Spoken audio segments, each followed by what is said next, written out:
ଦୁନିଆରେ ସବୁଠୁ ପରିଶ୍ରମୀ ମଣିଷ କିଏ ଜାଣିଛନ୍ତି? ଯିଏ ନିଜ ଆଖିରେ ଦେଖିଛି ତା ସ୍ୱପ୍ନ ଭାଙ୍ଗିବାର, ଯିଏ ନିଜ ଆଖିରେ ଦେଖିଛି ନିଜର ସମ୍ପର୍କ ଦୂରେଇ ଯିବାର, ନିଜ ଲୋକ ତା ନାଁରେ କିଛି କହିବାର,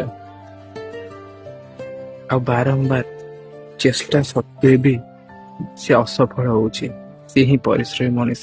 କାହିଁକି ନା ସେ ତା ପରିଶ୍ରମ ଜାରି ରଖିଛି। ସେ ଜାଣିଛି ଯଦି ଆଜି ସଫଳ ନ ହେଇଛି କାଲି ନିଶ୍ଚିତ ଭାବରେ ସଫଳ ହବ। ଭଗବାନ କେବେ ଅନ୍ଧ ନୁହନ୍ତି।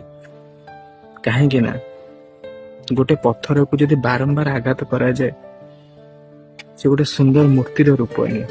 ସେ ସେଇ ଚେଷ୍ଟା ଚଲେଇଛି, ଆଉ ଯୋଉଦିନ ସେ ସଫଳ ହବ ନା, ଯୋଉ ସୋସାଇଟି ତାକୁ ନିନ୍ଦା ଦଉଛି, ଯୋଉ ଲୋକମାନେ ତାଠୁ ଦୂରେଇ ଯାଇଛନ୍ତି, ଯୋଉ ସମାଜ ତାକୁ ଆଜି ହୀନ ଦୃଷ୍ଟିରେ ଦେଖୁଛି, ସେ ତାକୁ ସମ୍ମାନ ଦେବା ଷ୍ଟାର୍ଟ କରିବ। ତ ସେଥିପାଇଁ ଆମେ ମାନେ ସମସ୍ତେ ଚେଷ୍ଟା ଜାରି ରଖିବା ଦରକାର। ଏ ଜୀବନରେ ଯଦି ଆମେ ଚେଷ୍ଟା ଛାଡ଼ିଦେବା ତାହେଲେ ଆମେ ସଫଳ କେବେ ହେବାନି। ହୁଏତ ଆଜି ହେଇନି, କାଲି ନିଶ୍ଚିତ ଭାବରେ ହେବ। କାହିଁକି ଦିନ ପରେ ରାତି ଆସେ, ଆଉ ରାତି ପରେ ପୁଣି ଦିନ ଆସେ। ତ ସେଥିପାଇଁ ଯଦି ଆଜି ଖରା ଦିନ ଅଛି ତ ବର୍ଷା ନିଶ୍ଚିତ ଭାବରେ ଆସିବ।